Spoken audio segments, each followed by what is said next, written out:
That will make history. Now for a look at Biden's potential nominees, we're joined by Judicial Crisis Network President Carrie Severino and Constitutional Accountability Center President Elizabeth Wydra. Carrie, Elizabeth, thank you for taking time. Let's quickly look at some of the names that we are already starting to hear. Obviously, that frontrunner we've heard so much about, Ketanji Brown Jackson, and then, of course, Leandra Kruger. But we also have just here in the last 24 hours really seen a push for the third one there at the top in the center, J. Michelle Childs. First, Carrie, let me start with you. Do any of the names jump out at you? Well, I think the ones that we have heard the most about, as you said, and that still seem the most likely, are Ketanji Brown Jackson and Justice Leandra Kruger. Jackson is straight off of the wish list of liberal dark money group Demand Justice. She's been someone that was one of their frontrunners since before Biden was even elected. And Leandra Kruger similarly has a long record on the California Supreme Court, and before that in the Solicitor General's office, that makes her a likely pick. I'm concerned about some of the arguments she's made in terms of their implications for religious freedom. And then also concerned about some of Jackson's rulings that seem to be intemperate in her language to President Trump and reaching out beyond her authority to strike down some of Trump-era regulations. Elizabeth, you put out a statement saying that you hope that the president will nominate someone who will extend Breyer's legacy. Do any of the names on the list we showed stand out to you?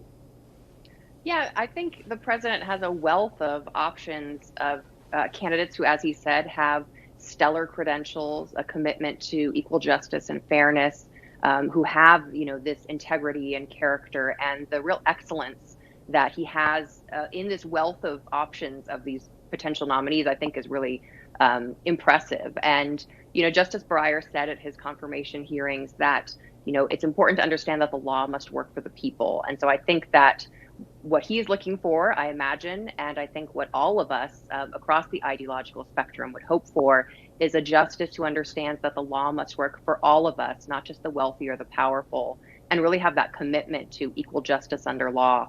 And I'm certainly hopeful that from this group that has been named, and maybe other names that haven't been out there, the president will have many options, frankly, to choose from.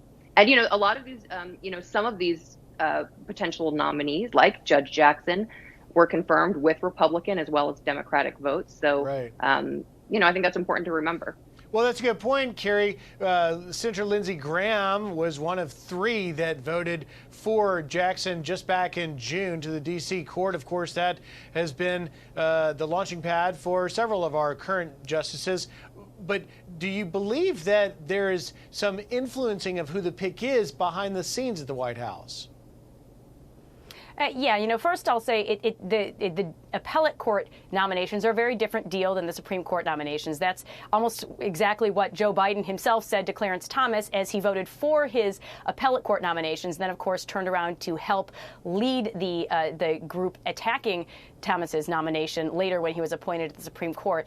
But you're right. One of the things that really concerns me is, as I said with Jackson, but really throughout this list, we're seeing the impact of now we know over $500 million spent by liberal dark money groups to help elect Democrats in the 2020 cycle, and all told $1.5 billion being spent. That was just reported today in the New York Times. It's incredible, and these same groups are the ones pushing for some of these extremist nominees, not because of their judicial philosophy, because some of these nominees disclaim even having a judicial philosophy. It's really because they know this is going to achieve the liberal policy goals they are aiming for, and that's something that really concerns me. This seems to be payback by the Biden administration. Elizabeth, let me give you the last word on what you think the White House really needs to be focusing on. Is there a litmus test that they should have for their ultimate selection? Yeah, so, I think to President Biden's credit, he hasn't put out a litmus test. He said that he wants someone who, will understand that the law works for everyone, as Justice Breyer did. And, I think that we've seen this administration hit it out of the park, frankly, with their lower court nominations thus far, picking people from a diversity of professional backgrounds and experiences, and really finding the most excellent candidates that we've seen on these lower courts. And I expect him to do the same here, and they're pros at this. And so I think they will listen to themselves, obviously getting the advice and consent of the Senate. But, I look forward to have a nominee on the court who will enforce the Constitution's text and history toward equality and liberty for all of us. We have to unfortunately leave it there. Great insight from both of you. Elizabeth Wydra, Carrie Severino, thank you for taking your time.